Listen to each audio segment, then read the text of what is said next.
งก่อสร้างสำเร็จกันเจือนแคมน้ำของเพิ่นก็จะได้มีการปรับปรุงเส้นทางนี้ให้ดีลดขึ้นลดลงเพิ่นก็ได้ถมดินแต่จุดนั้น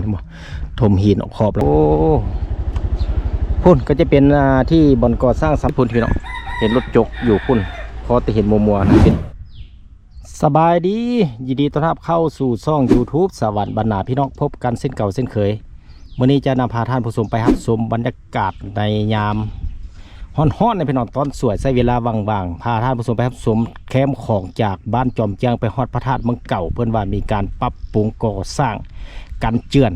แคมป์น้ำของที่ท่านผู้ชมเห็นอยู่ในนี้นอกจากนั้นแล้วโอ้ก็ถือว่าสมมาพาควรพี่น้องเลยฝุ่น PM ถือว่าหลายพอสมควรเต็มไปเลยถือว่าหมอกกว่ามดทิพย์พี่น้องในปี 2026นี้บัดนี้ไปบริวังเบาหลายจะหาพวกเราจะขี่รถลงไปลุ่มพวกแหละไปฮอดพระธาตุเมืองเก่าก็จะได้โค้งกลับบ้านพี่น้องไปบรรยากาศจะเป็นแบบไหนฮ้อนๆนะพี่น้องตอนนี้ก็เวลา 11 โมงของวันที่ 13 เดือน 4 ปี 2016ซึ่งมาเป็นมื้อก่อนปีใหม่ลาวที่จะเริ่มขึ้น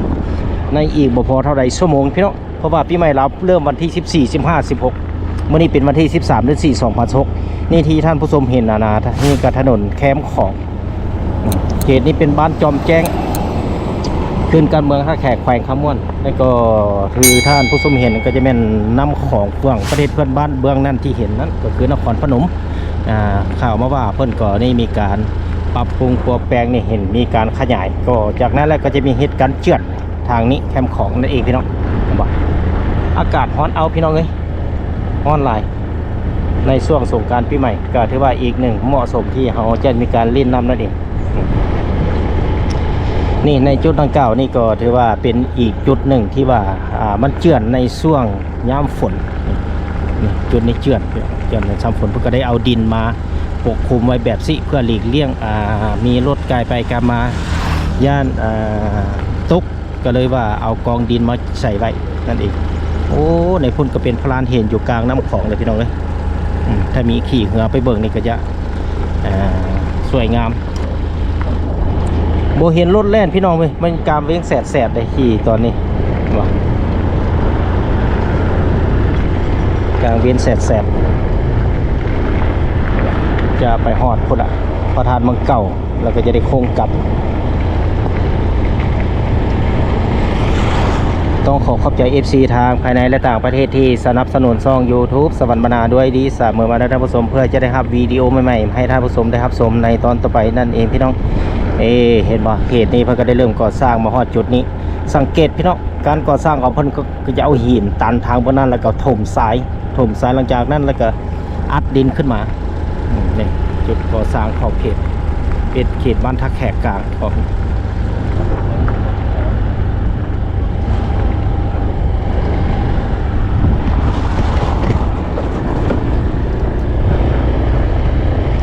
ภายหลังก่อสร้าง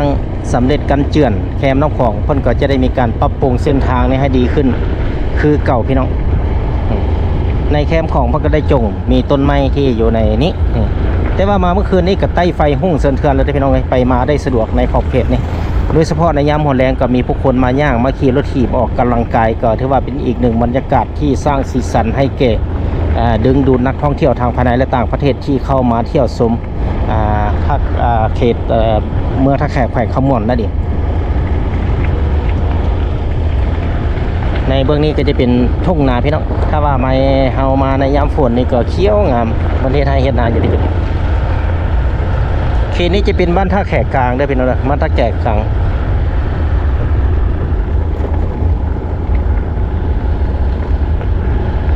ค่อยเลาะค่อยสมถือว่าโอ้ทางนี้ก็ถือว่ายุบหลายจุดพอสมควรเพราะว่ามีรถนักแล่นผ่านแก่วัสดุผ่านในจุดดังกล่าวนี่ครับจะที่ว่าภายหลังสำเร็จผลิตมันก็จะมีการก่อสร้างปรับปรุงขึ้นใหม่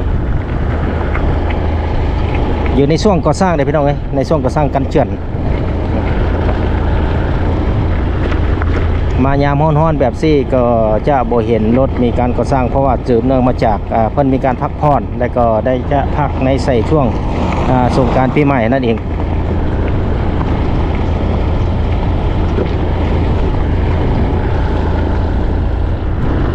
ที่จริงแล้วทางที่นี้เพิ่นได้ก่อสร้างได้สำเร็จในช่วงกลางปี 2025มาฮอดนี่ก็พอดีครบรอบ1 ปีพี่น้อง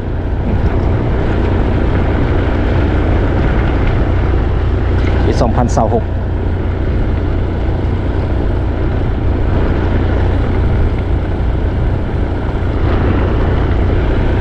้องขอขอบใจ FC ทุกคนที่สนับสนุนช่อง YouTube สวรรค์บรรณาด้วยดีเสมอมาเด้อท่านผู้ชมเพื่อจะได้รับวิดีโอใหม่ๆมาให้ท่านผู้ชมได้รับชมในตอนต่อไปนั่นเองพี่น้อง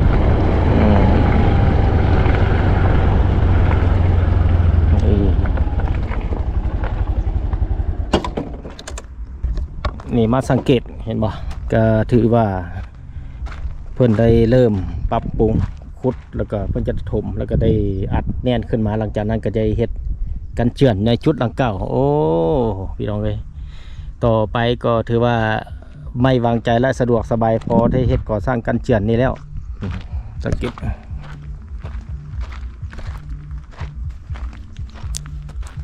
อาบเหือเลยพี่น้องวันไหน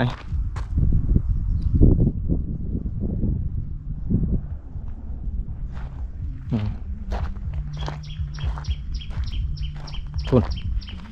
ว่าเป็นจุดเพิ่งก็ได้ขุดให้รถด้ามลงไปได้เนาะลงไปได้ในก่อสร้างในจุดนั้นเนาะสังเกต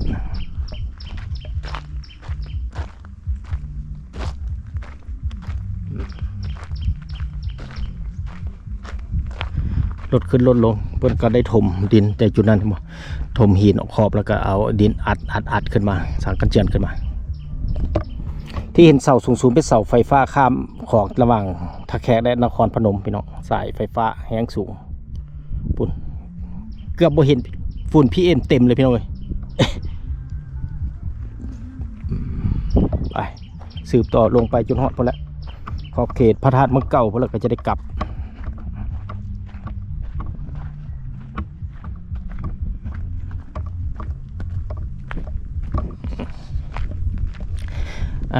สภาพล่าสุดเด้อพี่น้องเด้อมื้อนี้วันที่13 เดือน 4 ปี 2026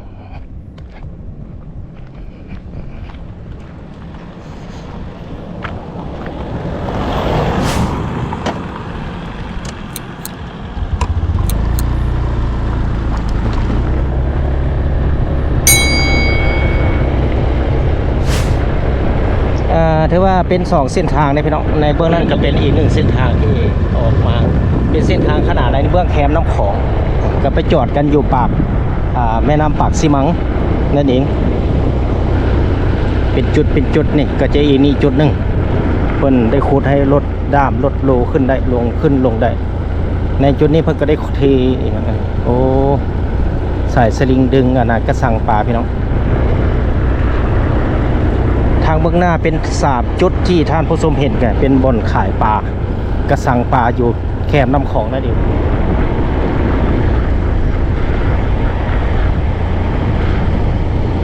ขายปลาพี่น้องจุดนี้นะขายปลาเป็นปลานิลนะเพื่อเลี้ยงปลานิลไข่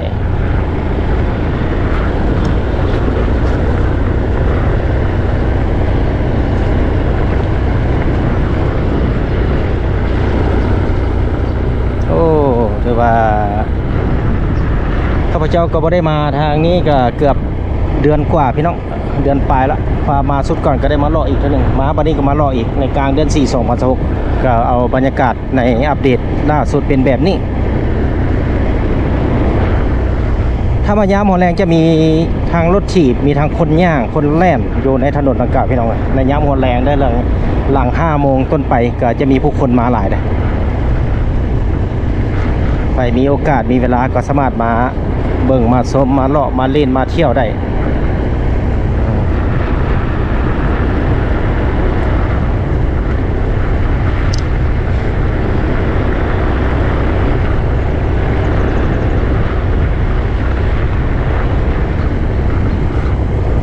จุดทางเบื้องหน้านี่ก็จะเป็นปากแม่น้ำปากซีมังที่ขึ้นกับบ้านปากซีมังเมืองท่าแขกไผ่ขมวดเนี่ยจุดนี้ก็จะเป็นในช่วงเพิ่นก็ได้เฮ็ดคูนดินขึ้นเอาหินมาสต็อกไว้เป็นที่เข้มห้อยเพื่อจะได้เร่งลงมือก่อสร้างให้เสร็จสิ้นโดยไวเฮาเลี้ยวไปนี่ก็คอดซอดในเมืองพี่น้องนี่ถนนไปเมื่อนี้ก็ไปซอดพระธาตุเมืองเก่า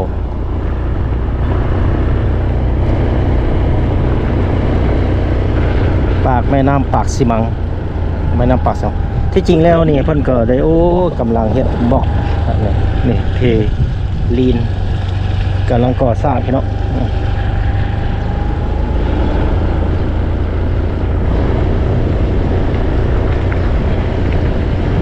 ถ้าเป็นยามบุญพระธาตุสีโคตะบองก็จะมีรถเที่ยวทางเส้นนี้หลายรถเที่ยวทางเส้นนี้หลายเลยพี่น้องโอ้ก็สร้างเป็นที่เฮียมอยแถวนี้เป็นได้คูณได้ปรับดินขึ้นมาฮ้อนในส่วนทางเบื้องถึง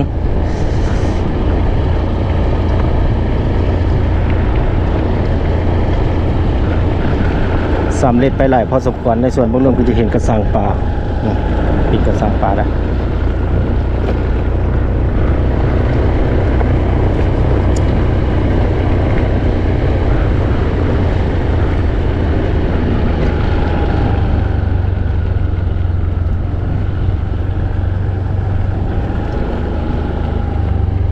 นี่ก็จะเป็นเบื้องลงไปทางเบื้องลุ่มแล้วเป็นอะไรรถไปได้บ่พี่น้อง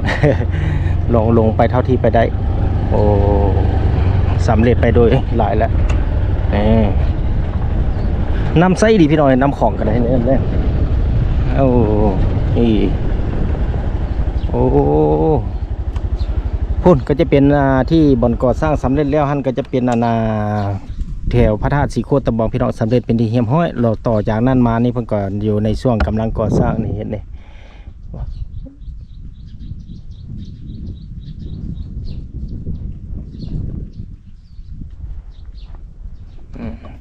ไปทางหน้าบ่ได้แล้วพี่น้องจะได้โค้งกลับได้บ่เนี่ยปุ่นไปหด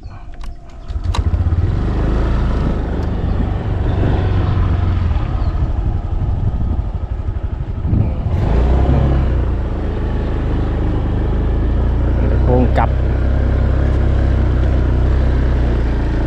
เขาก็สามารถมาล่อได้ในช่วงที่เพื่อนพักผ่อนนี่แหละพี่น้องในช่วงก่อสร้างเขาก็บ่สามารถล่อมาใกล้ๆได้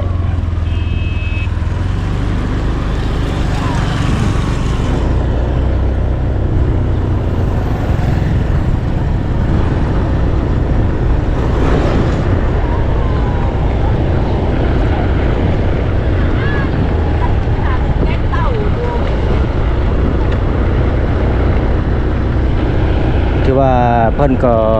ผู้รับเหมาก่อสร้างกันเร่งมือพอสมควรพี่น้องเอ้ย เร่งมือพอสมควรก่อสร้างให้แล้วโดยไวนี่เพราะว่าวัสดุต่างๆมันก็ได้มีการกะเกี่ยมมาอยู่ในจุดนี้แหละวันนี้ก็จะออกไปทางเบื้องนี้ทางข้างหน้าก็เป็นพระธาตุสีโคตะบองหรือว่าพระธาตุเมืองเก่าที่มีชื่อเสียงโด่งดังของแขกขมวนเพิ่นก็ได้มีการจัดบุญสำเร็จไปแล้วโอ้เพิ่นก็ได้ตันบ่ให้รถใหญ่เที่ยวเขาเลยพี่น้องมาได้มีแต่รถจักร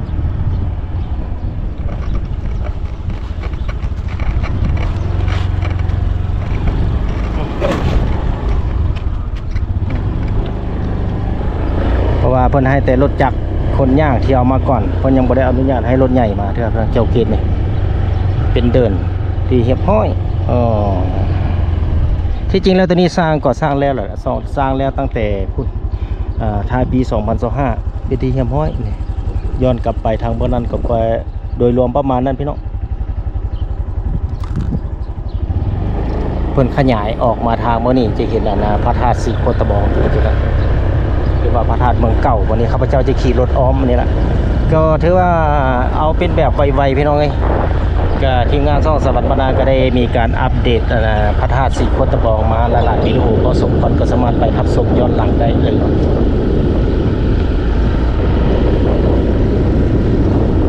ที่จริงแล้วเพื่อนอยู่ในนี้เพื่อนก็ได้มีการกะเกี่ยมเพื่อจะได้เฉลิมฉลองในปีใหม่ลาวนี่ก็สามารถมาหมดส่งผ้าได้เด้อพี่น้องเด้ออยู่วันนี้แหละพระธาตุเมืองเก่านี่หรือว่าพระธาตุสีโคตะบองก็สามารถมารับชมรับเพิ่งได้ในมือปีใหม่ลาวเพิ่นเฮ็ดแบบใด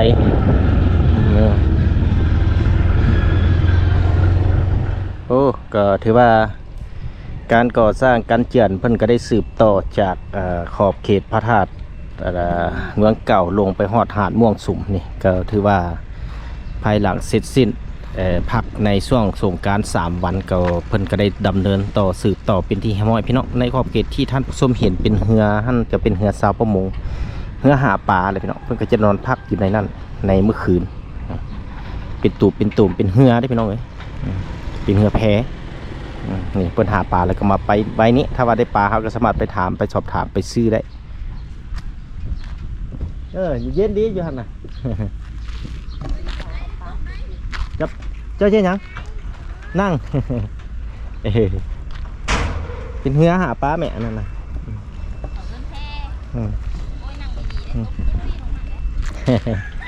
เย็นเลยนี่มาเบิ่งจากเบื้องนี้ก็เป็นพระธาตุเมืองเก่า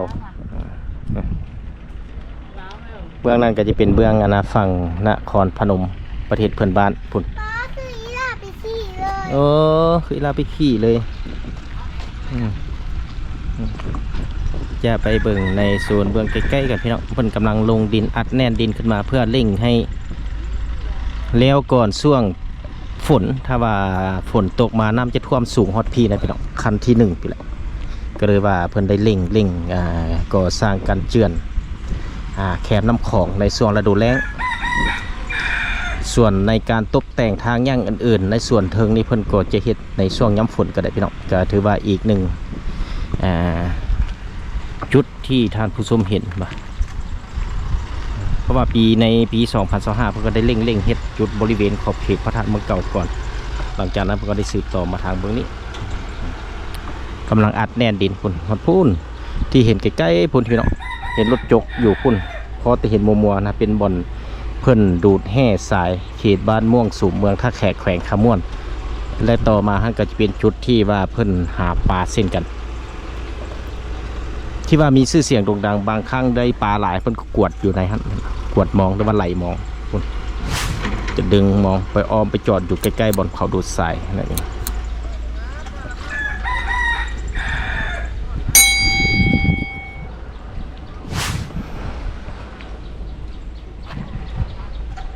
ก็ถือว่าในฝั่งเบื้องประเทศเพื่อนบ้านก็มีการหาปลาเส้นกันได้พี่น้องเป็นตูบทงงอบทงเงียบทันก็คล้ายๆคือกันเพิ่งก็หาปลาในยามกลางคืนไปหาปลาเรื่องได้บ่ได้ก็แล้วความหมั่นของไผ่มันนั่นเอง ก็เมื่อนี้ก็เป็นวันที่18 เดือน 4 ปี 2026ภายหลังเสร็จสิ้นปีใหม่ลาวหรือว่าสำเร็จปีใหม่ลาวใน1 วันผ่านมาอากาศฮอตเอาแท้ๆพี่น้องเลยถ้าว่ามาอยู่ในโฮมนี่ก็ถือว่าลมพัดมากับใครได้น้อยหนึ่ง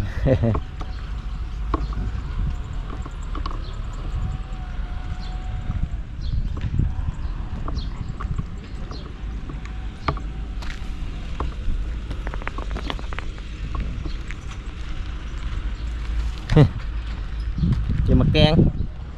กินลาบปิ้นฮะ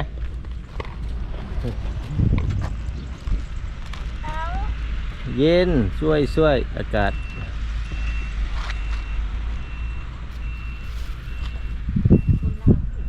มาทางวันนี้ก็จะเป็นพระธาตุเมืองเก่าเอาไปไว้คือเอาไปไว้ยืนรถ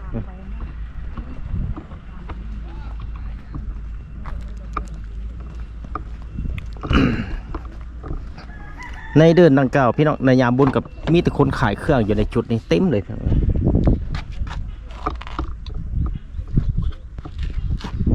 คนขายเครื่องเต็มส่วนนั้นก็จะเป็นวัดห่มก็ว่ามีต้นไม้ต้นหมากม่วงต้นขูนอื่นๆต้นมะขามอ้อมหอบเต็มถือว่าเฮ็ดให้อากาศเย็นดีก็คือว่าอะไรพี่น้องถ้าว่าเป็นวัดว่าอาหารต่างๆถ้าเขาจุงต้นไม้ไว้นี่ก็ถือว่าอีกหนึ่งจุดที่ว่ามันเป็นการประดับประดาเฮ็ดให้ดูมีสีสันขึ้นถ้าว่าเขาเฮ็ดวัดบ่มีต้นไม้อ้อมมันก็มันบ่งามปานใดว่าซะยามร้อนก็ถือว่าบ่มีบ่อนโซนห่มร้อนอากาศร้อนเอา